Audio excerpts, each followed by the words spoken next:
तृतीय अध्याय।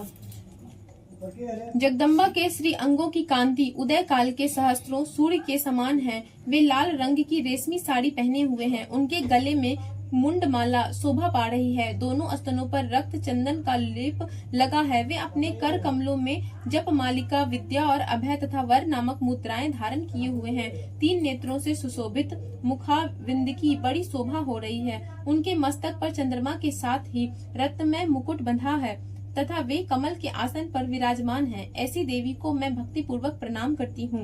ऋषि कहते हैं, दैत्यों की सेना को इस प्रकार तहस नहस होते देख महादैत्य सेनापति चिक्षुर क्रोध में भरकर अंबिका देवी से युद्ध करने के लिए आगे बढ़ा। वह असुर रणभूमि में देवी के ऊपर इस प्रकार वानों की वर्षा करने लगा जैसे बादल मेरुगिरी के शिखर पर पानी की धार बरसा रहा हो। तब देवी ने अपने वानों से उसके वान समूहों को अनायास ही काट कर उसके घोड़ों और रथ सारथी को भी मार डाला। साथ ही उसके धनुष तथा अत्यंत ऊंची ध्वजा को भी तत्काल काट गिराया। धनुष कट जाने पर उसके अंगों को अपने वानों से भींद डाला। धनुष, रथ, घोड़े और सारथी के नष्ट हो जाने पर वह असुर ढाल और तलवार लेकर देवी की ओर दौड़ा। उसने तीखी धार वाली तलवार से सिंह के मस्तक पर चोट करके देवी की भी बाईं भुजा में बड़े वेग से प्रहार किया।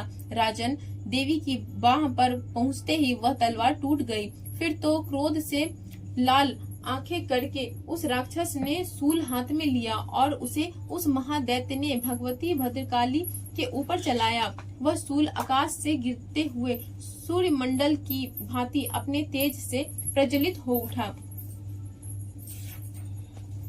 उस सूल को अपनी ओर आते देख देवी ने भी सूल का प्रहार किया। उससे राक्षस के सूल के सैकड़ों टुकड़े हो गए। साथ ही महादैत्य चिक्षुर की भी धज्जियां उड़ गई। वह प्राणों से हाथ धो बैठा। महिषासुर के सेनापति उस महापराक्रमी चिक्षुर के मारे जाने पर देवताओं को पीड़ा देने वाला चामर हाथी पर चढ़कर आया। उसने भी देवी के ऊपर शक्ति का प्रहार किया, किंतु जगदम्बा ने उसे अपने हुंकार से ही आहत एवं निष्प्रभ करके तत्काल पृथ्वी पर गिरा दिया। शक्ति टूट कर गिरी हुई देखकर चामर को बड़ा क्रोध हुआ। अब उसने सूल चलाया, किंतु देवी ने उसे भी अपने वानों द्वारा काट डाला। इतने में ही देवी का सिंह उछलकर हाथी के मस्तक पर चढ़ बैठा और उस दैत्य के साथ खूब जोर लगातार बाहु युद्ध करने लगा। वे दोनों लड़ते लड़ते हाथी से पृथ्वी पर आ गए और अत्यंत क्रोध में भरकर एक दूसरे पर बड़े भयंकर प्रहार करते हुए लड़ने लगे। तदंतर सिंह बड़े वेग से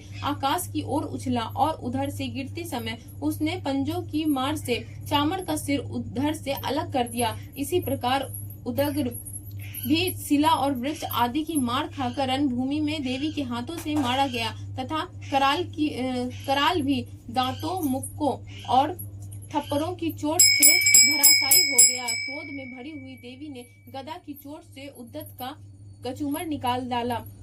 भिंदीपाल से वासकल को तथा वानों से ताम्र और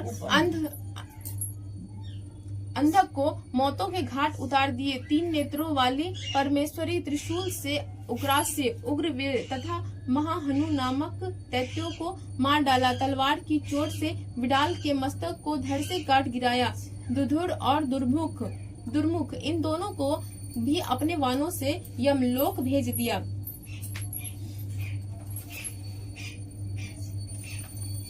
इस प्रकार अपनी सेना का संहार होता देख महिषासुर ने भैंसों का रूप धारण करके देवी के गणों को त्रास देना आरंभ किया। किन्हीं को थुथुन से मारकर, किन्हीं के ऊपर खुरों का प्रहार करके, किन्हीं को पूंछ से चोट पहुंचाकर, कुछ को सिंगों से विदीर्ण करके, कुछ गणों को वेग से, किन्हीं को सिंहनाद से, कुछ को चक्कर देकर और कितनों को निश्वास वायु के झोंके से धराशायी कर दिया। इस प्रकार गणों की सेना को गिराकर वह असुर महादेवी के सिंह को मारने के लिए झपटा। इससे जगदम्बा को बड़ा क्रोध हुआ। उधर महापराक्रमी महिषासुर भी क्रोध में भरकर धरती को खुरों से खोदने लगा तथा अपने सिंहों से ऊंचे ऊंचे पर्वतों को उठाकर फेंकने लगा और गरजने लगा। उसके वेग से चक्कर देने के कारण पृथ्वी क्षुब्ध होकर फटने लगी। उसकी पूंछ से टकराकर समुद्र सब ओर से धरती को डुबोने लगा। हिलते हुए सिंगों के आघात से विदीर्ण होकर बादलों के टुकड़े टुकड़े हो गए। उसके श्वास की प्रचंड वायु के वेग से उड़े हुए सैकड़ों पर्वत आकाश से गिरने लगे। इस प्रकार क्रोध में भरे हुए उस महादैत्य को अपनी ओर आते देख चंडिका ने उसका वध करने के लिए महान क्रोध किया। उन्होंने पास फेंककर उस महान असुर को बांध लिया। उस महासंग्राम में बंध जाने पर उसने भैंसे का रूप त्याग दिया और तत्काल सिंह के रूप में वह प्रकट हो गया। उस अवस्था में जगदम्बा ज्यों ही उसका मस्तक काटने के लिए उद्यत हुई, त्यों ही वह खड्गधारी पुरुष के रूप में दिखाई देने लगा। तब देवी ने तुरंत ही वानों की वर्षा करके ढाल और तलवार के साथ उस पुरुष को भी बींध डाला। इतने में भी वह महान गजराज के रूप में परिणत हो गया तथा अपनी सूंड से देवों के विशाल सिंह को खींचने और गर्जने लगा। खींचते समय देवी ने तलवार से उसकी सूंड काट डाली। तब उस महादैत्य ने पुनः भैंसे का शरीर धारण कर लिया और पहले की भी भांति चराचर प्राणियों सहित तीनों लोगों को व्याकुल करने लगा।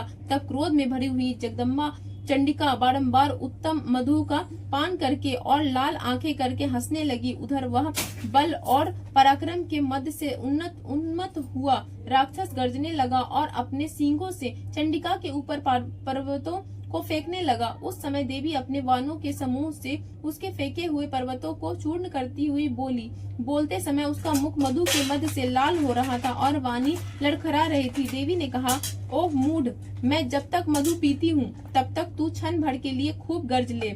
मेरे हाथ से यही तेरी मृत्यु हो जाने पर अब शीघ्र ही देवता भी गर्जना करेंगे। ऋषि कहते हैं, यूं कहकर देवी उछली और उस महादैत्य के ऊपर चढ़ गई। फिर अपने पैर से उसे दबाकर उन्होंने शूल से उसके कंठ में आघात किया। उनके पैर से दबा होने पर भी महिषासुर अपने मुख से दूसरे रूप में बाहर होने लगा। अभी आधे शरीर से ही बाहर निकलने पाया था कि देवी ने अपने प्रभाव से उसे रोक दिया। आधा निकला होने पर भी वह महादैत्य देवी से युद्ध करने लगा। तब देवी ने बहुत बड़ी तलवार से उसका मस्तक काट गिराया। फिर तो हाहाकार करती हुई दैत्यों की सारी सेना भाग गई तथा संपूर्ण देवता अत्यंत प्रसन्न हो गए।